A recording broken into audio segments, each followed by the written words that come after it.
치약 아무거나 샀다가 웃을 때마다 입을 가리게 되는 순간 진짜 생각보다 빨리 옵니다. 오늘 누렇게 보이는 이유부터 덜 자극적으로 관리하는 기준까지 확실하게 정리해드릴게요. 겁만 주지 않겠습니다. 집에서 바로 써먹는 셀프 미백 루틴까지 이어서 드리겠습니다. 해결 방법의 핵심은 전용 미백 치약으로 양치하는 겁니다. 후기가 좋다고 알려진 미백 치약 5개를 제가 직접 써봤고 오늘은 그 비교에서 드러난 선택 기준과 결론만 압축해드릴게요. 5개를 비교하면 답이 의외로 단순해집니다. 어떤 제품이 더 화끈하냐가 아니라 매일 써도 부담이 덜하면서 톤이 정돈되는 포인트가 있느냐로 갈리더라고요. 그 포인트를 가장 직관적으로 보여주는 첫 번째가 SQ제약 하야타 미백 치약입니다. 이 기준으로 SQ제약 미백 치약의 장점, 단점, 후기 포인트를 짚어보면 결이 선명합니다. SQ제약 하야타 미백 치약은 일반 화장품 회사가 아니라 제약회사에서 만들었다는 점에서 인식부터 달라집니다.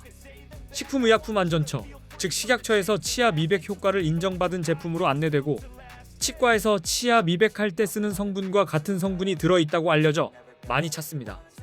물론 체감은 개인차가 있고 도움을 줄 수 있다는 선에서 보셔야 합니다. 단점도 있습니다. 살 때 순간 이건 왜 조금 더 비싸지 싶은 느낌이 와요. 나머지 4개보다 체감상 1,000원에서 3,000원 정도 더 주는 기분이 들 수 있거든요. 그런데 치과 미백 치료는 비용 부담이 큽니다.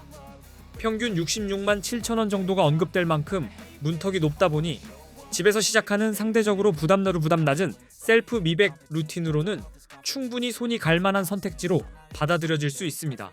쿠팡과 스마트 스토어 후기를 재구성해보면 이런 목소리가 많았습니다. 민트향이 상쾌해서 시작이 가벼워요. 거품이 부드럽고 자극적이지 않아요. 양치 끝나면 개운하고 구취가 덜한 느낌이라 입안이 편해요. 이렇게 사용감에 대한 반응이 먼저 붙었습니다. 세게 몰아치는 제품보다 매일 부담 없이 손이 가는 쪽을 찾는 분들에게 왜 눈에 들어오는지 이 3마디만으로도 감이 옵니다. 커피랑 담배 때문에 칙칙했는데 톤업이 조금씩 되는 것 같아요. 치과 미백이 부담돼서 셀프 미백 루틴으로 쓰기 편해요. 미백 치약 처음인데 리뷰가 좋아서 샀고 만족했어요. 쿠팡과 스마트 스토어에서 이런 표현이 반복됐습니다. 한 번에 확 바뀐다는 말보다 매일 쓰기 무난한데 인상이 서서히 정돈된다는 쪽의 후기가 계속 이어진다는 점이 더 현실적으로 들렸습니다. 포장이 예뻐서 괜히 더 손이 가요. 예전보다 깨끗해진 것 같아 꾸준히 쓰려 해요. 만족해서 지인에게 추천했어요. 이런 반응도 적지 않았습니다. 리뷰를 보면 화려한 기적을 말하기보다 생각보다 쓰기 편했고 기대보다 만족했다는 온도가 많습니다. 그래서 미백은 한번 번쩍보다 계속 손이 가는 루틴이 더 세다는 말을 드리는 겁니다. 이 차이가 은근히 큽니다. 문제는 미백을 방치하는 순간입니다. 사진 찍을 때 이를 활짝 드러내는 게 어색해지고 밝은 조명 아래에서는 생각보다 더 누렇게 떠 보일 수 있어요. 별일 아닌 것 같죠? 그런데 그 작은 신경쓰임이 자신감을 조금씩 깎습니다. 왜 이런 일이 벌어지냐면 커피, 차, 와인, 카레, 초콜릿 같은 착색 습관이 쌓이는데 관리 타이밍은 놓치고 급하다고 세게 문지르는 습관까지 겹치기 때문입니다. 그래서 첫 번째 예방법은 타이밍입니다. 커피, 차, 와인, 카레, 초콜릿을 먹은 뒤에는 물로 가볍게라도 헹궈주세요. 색소가 치아 표면에 오래 머무는 시간을 줄이는 것만으로도 인상 관리에 도움이 될 수 있습니다. 아이스커피나 진한 음료를 자주 마신다면 빨대를 활용하는 것도 꽤 실용적입니다.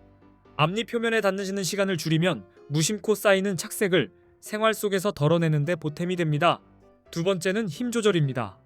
미백이 급하다고 박박 문지르면 깨끗해지는 게 아니라 예민해지기 쉽습니다. 하루 2번에서 3번. 한 번 양치할 때는 대충 끝내지 말고 입안 전체를 고르게 닦는 감각이 중요합니다. 그리고 치실이나 치간 칫솔로 사이사이를 정리하고 혀 클리너로 혀 표면까지 관리해줘야 입안 전체의 탁한 느낌이 같이 줄어듭니다. 미백은 앞니만 번쩍여서는 오래 못 갑니다. 전용 미백 치약도 무조건 세게, 무조건 오래가 답은 아닙니다. 하루 1번이나 2번 정도를 기준으로 시작하고 입안이 예민한 날에는 쉬어가는 흐름이 오히려 현실적입니다. 계속 밀어붙이는 것보다 상태를 보며 루틴을 길게 가져가는 쪽이 낫습니다. 특히 시린 느낌이 잘 오는 분이라면 성급하게 속도를 올리기보다 편하게 버틸 수 있는 강도로 천천히 쌓는 방식이 훨씬 안전하고 꾸준합니다. 그리고 꼭 기억하세요. 시린이 증상이 심해지거나 잇몸 출혈, 통증이 있다면 그냥 참지 말고 치과 상담으로 이어가셔야 합니다.